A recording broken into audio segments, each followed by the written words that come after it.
에베소서 12장 21절부터 14장의 내용 가지고 말씀을 전하도록 하겠습니다. 이제 이 12장의 내용은요, 거짓 종교의 죄악에 대해서 말씀을 하시고 계십니다.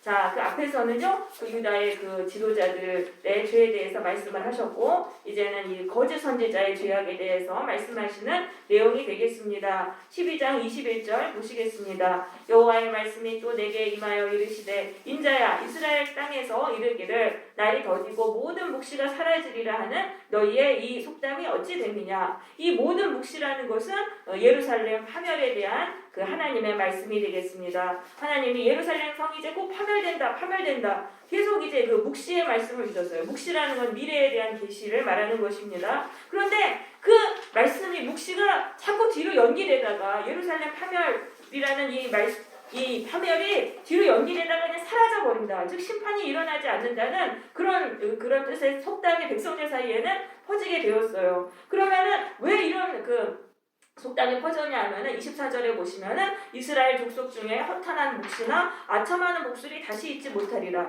자, 허탄한 묵시와 아첨하는 목술 때문에 이런 속담이 퍼졌던 것입니다. 허탄한 묵시라는 것은 거짓 예언입니다. 하나님의 말씀이 아닌데 하나님의 말씀이다 하고 그렇게 전하는 거짓 예언이고, 아첨하는 목술, 상대가 원하는 것을 말해주는 거예요. 점을 쳐가지고 상대가 원하는 걸 말해주는 그 거짓 선지자들을 말하는 것입니다. 거짓 선지자들이 자꾸 그러는 거예요. 하나님은 축복해 주시는 분이니까 심판을 안 내리시니까 잘 되고 이제 그런 일이 일어나지 않고 바벨론 포로에서 풀려나가지고 고고로 돌아오고 잘 된다 그런 얘기를 자꾸 해주니까 백성들이 이제 그런 속담을 지어 만든 거예요. 하나님의 말씀이 심판은 이루어지지 않고 다 사라진다. 그러니까 하나님이 이제 말씀하세요. 25절에 보면은 나는 여호와라, 내가 말하리니 내가 하는 말이 다시는 더디지 아니하고 응하리라. 그러니까 바로 이제 예루살렘을 심판하시겠다는 말씀입니다. 반역하는 족속이요, 내가 너희 생전에 말하고 이루리라. 자, 안 그래도 이 이스라엘 백성은 반역하는 백성이에요. 하나님께 불순종하는 백성인데 지금 심판이 온다고 해야지만 거기서 하나님께 돌아가게 돼 있어요. 심판을 피하기 위해서. 근데 거짓 선지자들이 심판이 안 온다 하니까 또 하나님께 돌아가지 않는 거예요. 그러니까 이 거짓 선지자들 때문에 또 이렇게 이스라엘 백성들에게 하나님께 돌아오지 못했다는 것이죠. 그러니까 교회 안에서도 하나님의 말씀을 전하면 그게 한 말씀이에요. 성령의 말씀이니까 한 가지 말씀인데 거짓 선지자들이 껴가지고 또 막 이제 거짓된 말을 막 전해요. 그렇게 하니까 더 이제 혼탁하게 되는 거죠. 그래서 13절에서 이제 말씀하시는데요. 13장 2절에서 인자야, 너는 이스라엘에 예언하는 선지자들에게 경고하여 예언하되 자기 마음대로 예언하는 자들에게 말하기를 너희는 여호와의 말씀을 들으라. 그러니까 이 거짓 선지자들, 그러니까 자기 마음대로 말하는 거예요. 하나님의 말씀을 주시지도 않았는데 내 마음에서 일어난 생각을 하나님의 말씀으로 전하는 거짓 선지자들이 그때 굉장히 많았습니다. 이 유다 나라가 멸망하는 멸망기에는 어떻게 해서든지 불안하니까, 미래가 어떻게 될지 모르니까 하나님께 종교에 의지하기 위해서 이렇게 하나님께 오는 사람들이 많았고, 그러다 보니까 거짓 선지자들이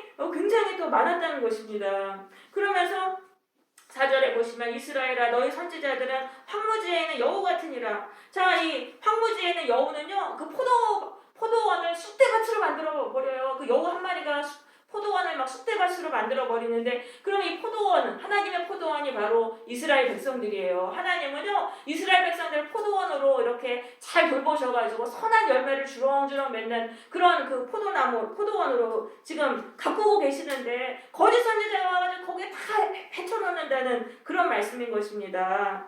그러면서 5절에서 너희 선지자들은 성 무너진 곳에 들어가지도 아니하였으며 이스라엘 족속을 위하여 여호와의 날에 전쟁에서 견디게 하려고 성벽을 수축하지도 아니하였느니라. 이 거짓 선지자들은요, 영적 파수꾼의 사명을 하나도 안 했다는 거예요. 영적 파수꾼의 사명을 해야 되는데 그 성 무너진 곳이라는 건 뭐냐면은요, 이 성이라는 건 영적인 면역력이에요. 영적인 면역력. 보이지 않지만 우리를 둘러싼 영적인 면역력이 있어요. 악한 영들의 공격에서 우리를 지켜주는 이 면역력이 있는데, 죄를 지으면 이게 다 무너져요. 죄를 계속 지으면 이게 무너지는데, 그러면 이게 이제 백성들의 죄가 무엇인지를 알려주고, 그럼 너희가 이거를 지금 여호와의 날이라 그랬잖아요. 이거는 하나님이 우리를 심판하시는 그날이에요. 하나님이 우리를 막 심판하시고 하나님이 우리를 공격을 하시는데 그때 견디려면 죄를 회개해야 돼요. 하나님께 죄를 회개하고 말씀 붙들고 인내하면서 죄를 회개할 때 그때 견딜 수 있거든요. 근데 그런 일은 하나도 안 했다는 거예요. 그러니까 진짜 해야 될 일은 안 하고 죄에 대해서 말씀해주고 하나님 말씀대로 살게 해주고 회개하게 해주고 예수님의 보혈로 정말 죄에서 풀려나도록 그런 걸 해줘야 되는데 그런 건 안 하고 뭐라고 말하면 허탄한 것과 거짓된 점괘를 보면서 사람들에게 그 말이 확실히 이루어지기를 바라게 했다.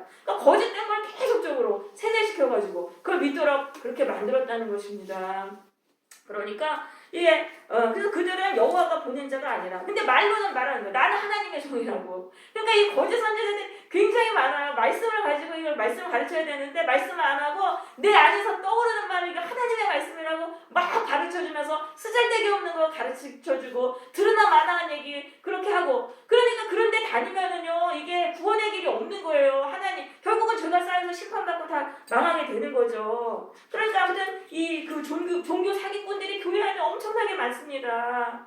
그러니까 이 사람들이 이제 교회 안에서는 직접 점을 보지는 않죠. 근데 주로 뭘 말하냐 하면은 꿈을 통해서 하나님이 말씀해 주셨다. 환상을 봤다. 막 이런 식으로 말해가지고 이렇게 이제 하나님 말씀 안전하고 막 그런 것들을 전하는 게 바로 이 종교 사기꾼들이 되겠습니다.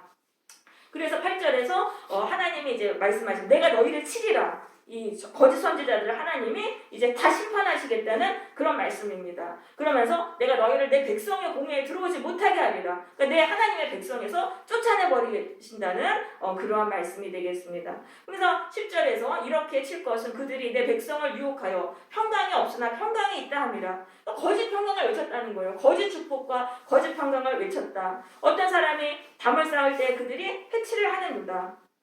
그러니까 이제 무조건 잘 된다 이런 말 하는 거예요. 어떤 사람이 담을 쌓다는 건 무슨 사업을 시작했어요. 사업을 시작했던지 뭐 세일을 시작했는데 그 일이 이제 궁금해서 어떻게 될지 그걸 물으러 왔어요. 그런데 해치를 했다는 건 무덤에다가 보기 좋게 색깔을 칠하는 걸 말합니다. 그러니까 온갖 미사역으로 잘 된다, 하나님이 축복하신다, 무조건 잘 된다, 막 이런 식으로 하나님이 축복하신다 이렇게만 말을 했다는 거예요. 이 사람은 지금 그렇게 잘 되는 것도 아닌데 그냥 잘 된다고 해줘야지 또 계속 오잖아요. 그래서 또 헌금이라도 또 내잖아요. 그러다 그런 식으로 말을 했다는 것입니다.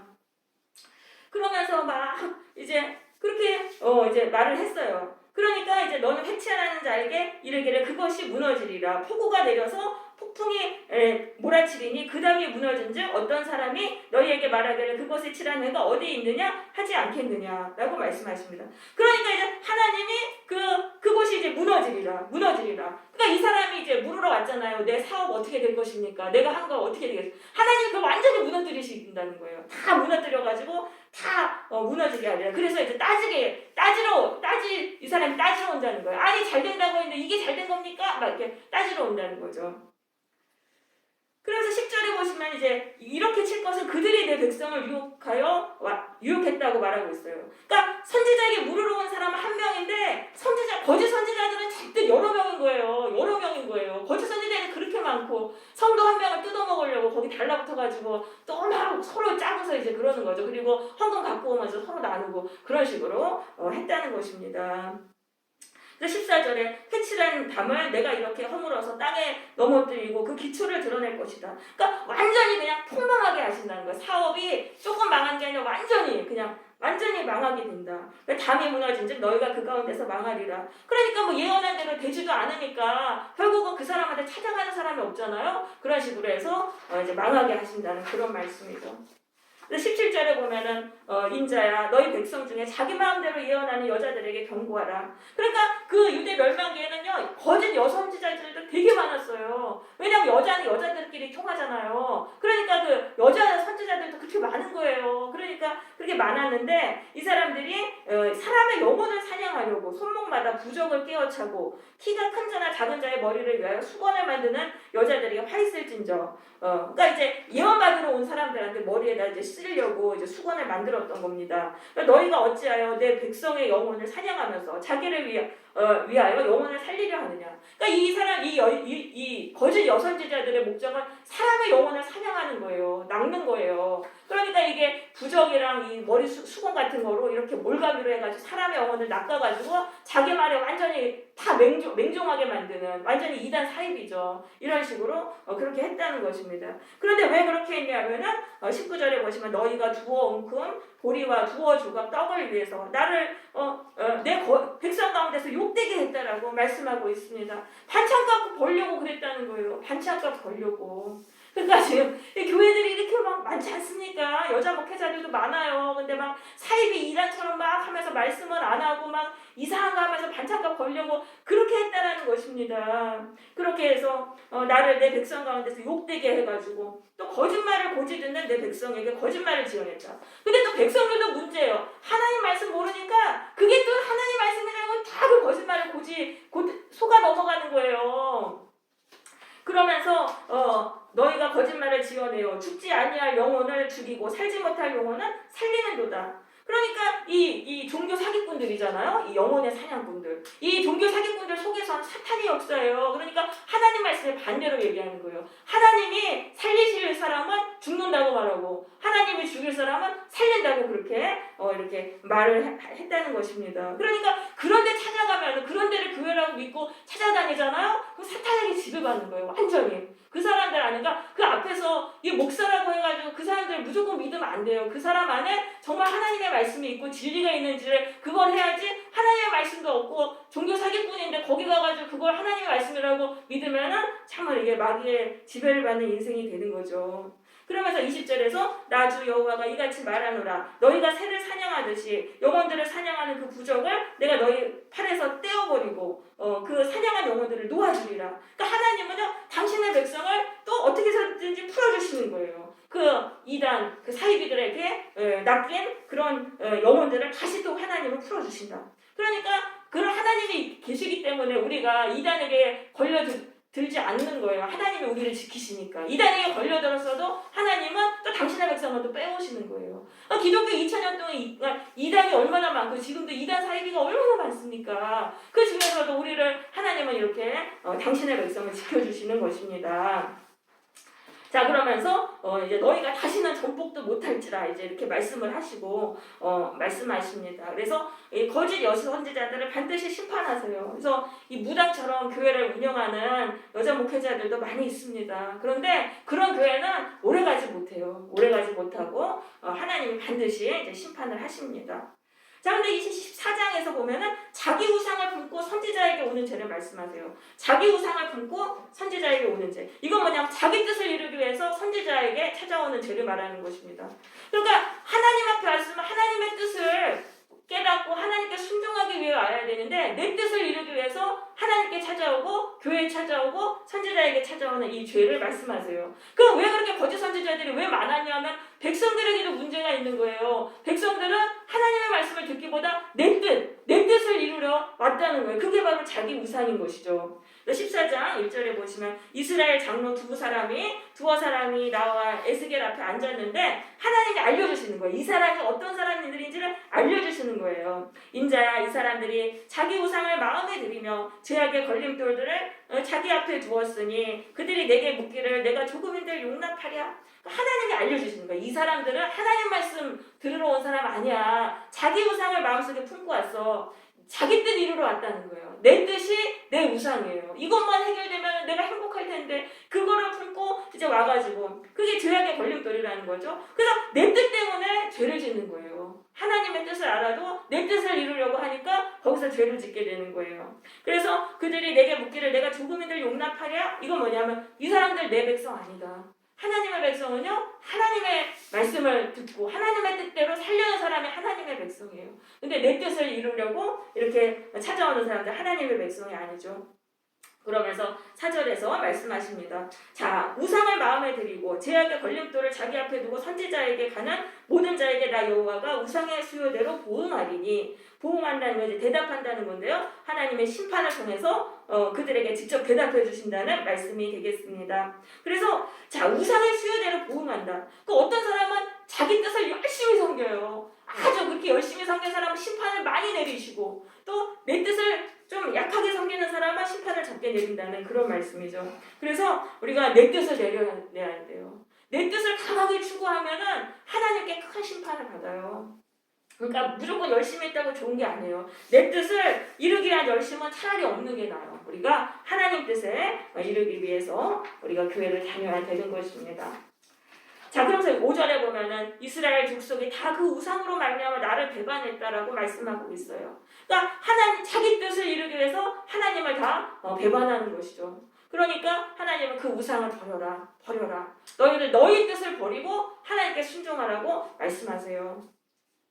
그래서 자 교회에 와서는 그러면서 7절에 보시면은 내가 그들을 8절입니다. 그 사람을 대적해서 그들의 놀라움과 표징과 속담거리가 되게 하여 내 백성 가운데서 끊으리라. 그러니까 우리가 하나님의 뜻을 따라야 되는데 내 뜻을 너무 추구하면은 하나님의 백성에서 끊어지는 거예요. 그러니까 교회에 와서도 하나님을 만날 수가 없어요. 세상 사람으로 교회를 다니는 거예요. 하나님 만날 수가 없어요. 교회 와도 은혜를 받을 수가 없어요. 그러니까 우리는 이제 내 뜻을 우리가 버리고 하나님의 뜻을 따라야 됩니다. 그러니까 내 뜻을 따르는 게 우상숭배예요. 6절에 말씀하세요. 그 우상을 떠나라는 거예요. 내 뜻을 버리라는 거예요. 내 뜻이 내 우상이에요. 그 내 교회에 와가지고 하나님의 이름을 부르고 예수님 이름 불러도 내 뜻을 이루고자 하면은 그게 바로 우상숭배자가 되는 거죠. 그래서 내 뜻을 따르는 게 우상숭배고 그것이 바로 마귀의 역사인 것입니다. 우리는 하나님의 뜻을 따르고 기도할 때도 말씀 붙들고 기도해야 돼요. 말씀 붙들고 그 말씀에 순종할 수 있게 해달라고 기도해야 돼요. 근데 내가 내 뜻을 이루게 기도하면은 이거는 우상숭배예요. 우상숭배예요. 우리가 말씀을 붙들고 기도해야 됩니다. 그런데 9절에 보시면은 만일 선지자가 유혹을 받고 그 말을 하면 나 여호와가 그 선지자를 유혹받게 하였음이거니와 내가 손에 펴서 내 백성 이스라엘 가운데서 그를 멸할 것이다. 자, 그러니까 하나님의 테스트라는 거예요. 하나님이 왜 그런 성도를 보냈냐? 그건 하나님의 테스트다. 그래서 목사들은 알아요. 누가 왔어요. 교회에 상담하러 왔고 새신자가 오고 아무튼 뭐 상담하겠다고 오고 왔으면 그 사람이 뭐 때문에 왔는지 다 보여요. 하나님이 알려주시는 거예요. 아, 이 사람이 하나님 뜻을 위해서 왔는지 자기 뜻 이루라는지 다 아는데 그게 바로 유혹이라는 거예요. 하나님의 테스트라는 거예요. 정말 이 목회자가 바른 목회자인지 하나님을 시험하시는 거예요. 그러니까 교회가 지금 어렵고 성도도 없으면은 목회자는 유혹을 받는 거예요. 이 사람이 원하는 말을 해줘서 이 사람을 교회에 정착시키고 그래야지 교회에 그 사람한테 헌금도 받고 교회가 운영이 되잖아요. 그러니까 그런 유혹을 받는데 거기에 넘어가면 안 된다는 거예요. 거기서 넘어가지 말고 그래도 하나님의 말씀을 전해야 된다는 거예요. 그 사람이 이 교회 안 가고 나 딴 교회 간다. 그런다 하더라도 그거를 바르게 전해야 돼요. 왜냐하면 하나님은요 그렇게 사람을 통해서 목회자들을 또 시험하시는 거예요. 그렇게 해서 거짓말을 자꾸 하고 거짓 예언해주고 거짓된 축복해주고 그러면은 하나님이 그 사람을 당신의 백성에서 제외하신다. 목회자도 이제 하나님의 백성에서 쫓겨나는 거예요. 쫓겨나면서 10절에 선지자의 제약과 그에게 묻는 자의 제약이 같은즉 각각 자기의 제약을 담당하리니. 그러니까 거짓 예언을 하는 선지자하고 그 다음에 자기 우상을 품고 오는 백성의 죄가 똑같다는 거예요. 그러니까 왜냐하면 이 죄악은요 한쪽만으로는 이루어질 수가 없어요. 양쪽에서 손을 딱 마주쳐야 죄악이 일어나는 거예요. 그러니까 이게 똑같은 죄라는 거죠. 그래서 둘 다 같이 심판받는다. 양쪽에 모두 심판받는다. 그러니까 미혹하는 자와 미혹당하는 자가 다 똑같이 심판받는 거예요. 미혹시키는 자도 미혹당하는 자가 미혹당하지 않으면 미혹을 못 시켜요. 그러니까 이게 양쪽에서 둘 다 넘어지니까 둘 다 같이 손뼉을 쳐가지고 거기서 죄를 짓는 거예요. 그러니까 둘 다 심판을 받게 되는 것입니다. 지금 한국교회에 이제 말씀이 무너진 것은 목회자에게만 책임이 있는 것은 아닙니다. 성도들에게도 똑같은 책임이 있어요. 하나님의 뜻이 아니라 내 뜻을 이루기를 간절히 원하면서 교회에 왔기 때문에 목회자도 그냥 축복만 말해주는 거예요. 왜냐하면 하나님 말씀을 전하면은 사실은 되게 싫어해요. 왜냐하면 하나님 말씀은 나를 쳐서 나를 순종해야 되는 그런 말씀이에요. 그러니까 그 말씀은 나에게 너무 부담스럽고 그러니까 자꾸 축복의 말씀 그런 말씀만 들으러 다니는 거예요. 그런 교회에 사람이 많아요. 그렇기 때문에 이제 말씀이 이렇게 무너지고 또 교회가 이렇게 또 무당집처럼 이렇게 된 것입니다. 그래서 내가 정말 이단이나 이제 거짓 목회자에게 걸렸다고 했을 때 그것을 하나님 탓을 하면 안 돼요. 내가 원인 제공을 한 거예요. 내가 그런 사람 찾으러 다닌 거예요. 내가 참된 말씀 전하는 건 싫고 이제는 그런 나한테 축복의 말, 나한테 좋은 말 해주는 그런 목회자만 찾으러 다녔기 때문에 이단에게 걸리고 거짓 목회자에게 걸린 것입니다. 그래서 우리는 내 뜻이 아니라 하나님의 말씀을 따르는 참된 신앙을 가져야 돼요. 하나님의 말씀에 나를 맞춰가는 거예요. 이 신앙생활이라는 거는 하나님의 말씀을 거울로 해가지고 나의 잘못된 것을 고치고 그것을 거기서 바꿔나가는 것입니다.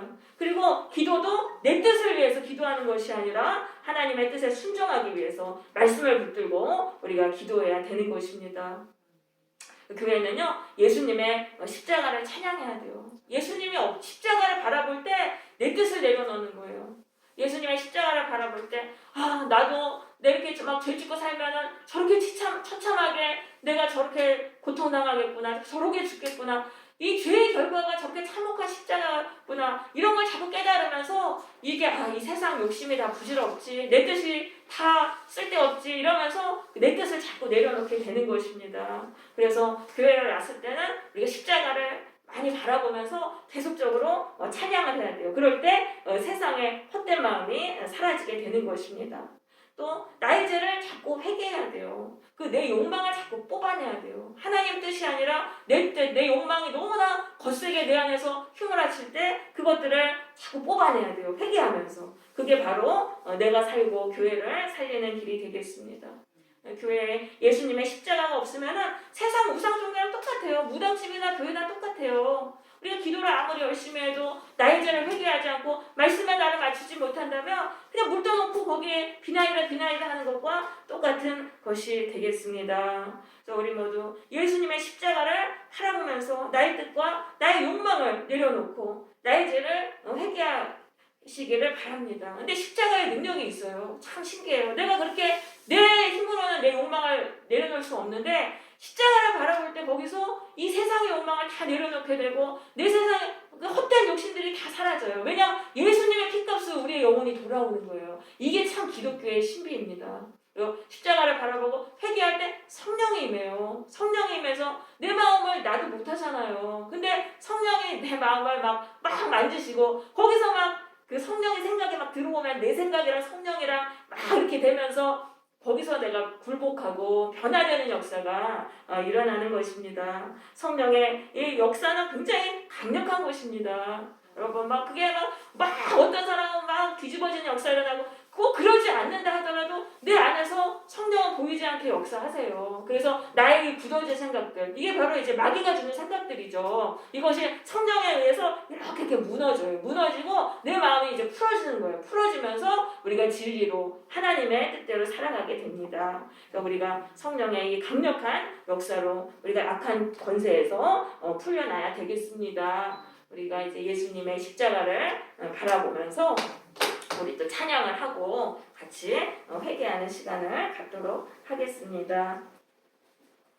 우리 주 달려 죽은 십자가 찬송가 149장 불러보겠습니다.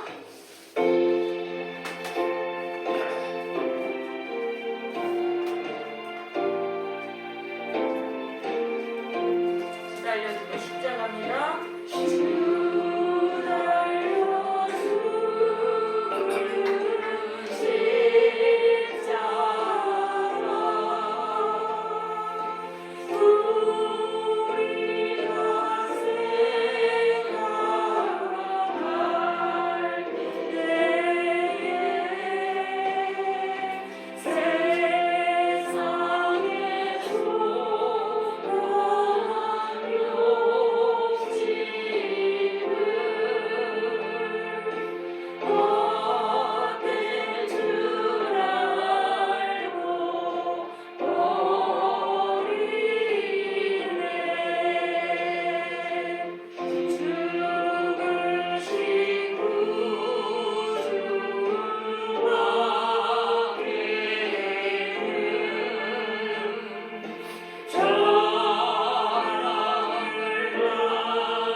살리시기 위해서 십자가에 달려 돌아가셨습니다. 온 세상 만물을 가져도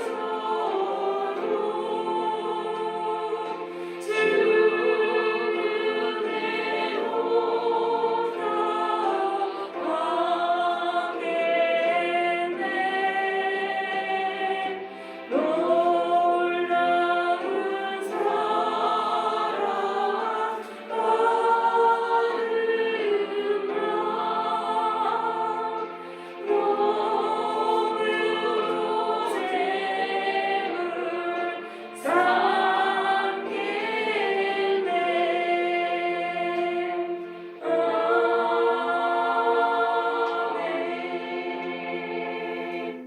같이 기도하겠습니다. 지도에 있는 1번 들고 기도합시다. 합심기도 1번. 나의 뜻이 아니라 하나님의 뜻을 따르게 하려 주옵소서. 우리 한 목소리로 기도합니다. 하나님 아버지, 주의 이제는 아버지가 나의 뜻을 내려놓게 하여 주시고 하나님의 뜻을 하나님 아버지 따르는 저희를 되게 하여 주옵소서.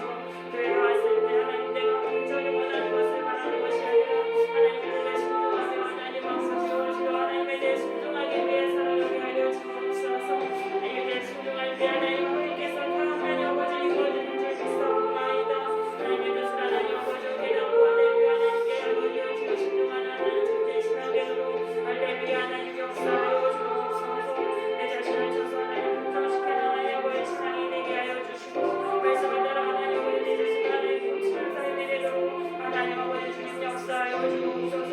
주여 예수님의 십자가에 하나님 아버지 보혈로 하나님 아버지 저희들 하나님 아버지로 주여 하나님 대금방에서 불러주시고 이 세상에 하나님 아버지 부지런 없는 것들 하나님 아버지 선대 미혹과 하나님 아버지 욕망이 하나님 미혹에서 저희를 풀어주시고 할렐루야 하나님 아버지여 주여 하나님의 뜻을 깨닫고 할렐루야 하나님 아버지 성령의 역사 성령의 역사 할렐루야 하나님 아버지여 주여 하나님 아버지 성령의 역사로 할렐루야 하나님만 아버지 사랑하고 하나님의 찬양으로 하나님 아버지 권하되도록 할렐루야 하나님 아버지 주님 역사하여 주옵소서. 할렐루야 할렐루야. 우리 지금은 2번을 위해서 기도하겠습니다. 마음속에 더러운 죄를 예수님의 보혈로 씻어달라고 기도합시다. 성령의 역사로 우리가 죄에서 풀려나게 해달라고 기도합시다. 마음속에 있는 위선과 교만과 또 여러 가지 많은 죄들 보혈로 우리가 씻어달라고 같이 기도하겠습니다. 할렐루야 하나님 앞에 기도드립니다. 하나님 아버지 마음속에 있는 하나님 아버지 위선과 교만의 죄를 하나님 회개합니다. 하나님 아버지와 주 하나님의 아버지 주의 내 자신 하나님 속에 하나님 위선과 교만의 죄를 회개하오니 예수님의 십자가에 깨끗하게 씻어주시고 할렐루야 죄에서 풀어주시고 죄에서 고침받고 죄에서 풀려나게 하여 주옵소서. 할렐루야 우리 마음속에는 위선과 건강의 죄 하나님 아버지 회개하오니 예수님의 십자가의 보혈로 씻어주시고 우리의 마음속에는 미움과 건강의 죄가 하나님 예수님의 보혈로 씻겨줘서 하나님 아버지 주여 하나님 우리 안에서 하나님 아버지 주여 하나님 아버지 주여 씻겨져 나가고 아버지 주에서 풀려나게 하여 주시고 주에서 풀려나게 하여 주시고 할렐루야 하나님 고쳐주시고 풀어주시고 할렐루야 하나님 주의 것을 풀어주시고 할렐루야 주에서 신경받고 할렐루야 하나님 아버지 주여 고쳐주시고 성령을 부어주시고 성령의 역사로 풀어주시고 성령의 역사로 하나님 풀어주시고 주의 것을 풀어주시고 할렐루야 하나님 아버지 주에서 풀려나게 하여 주옵소서. 내 마음속에 하나님 부정적인 악한 것을 하나님 보혈로 씻어주시고 할렐루야 부정적인 만점에 악하고 더러운 죄 하나님 보혈로 씻어줘서 할렐루야 하나님 우리들의 아버지 더러운 죄에서 씻김받고 풀려나서 할렐루야 하나님 아버지 고침받고 하나님 편하게 아버지 편하게 할렐루야 하나님 아버지 주님 역사하여 주시고 고쳐주시고 할렐루야 하나님 아버지 도와주세요 하나님 아버지 새 사람 되도록 할렐루야 하나님 역사하여 주옵소서. 성령으로 하나님 저희를 풀어주시고 할렐루야 하나님 아버지 고쳐주옵소서. 다음 찬양 해보겠습니다. 교회를 위한 찬양 불러보겠습니다.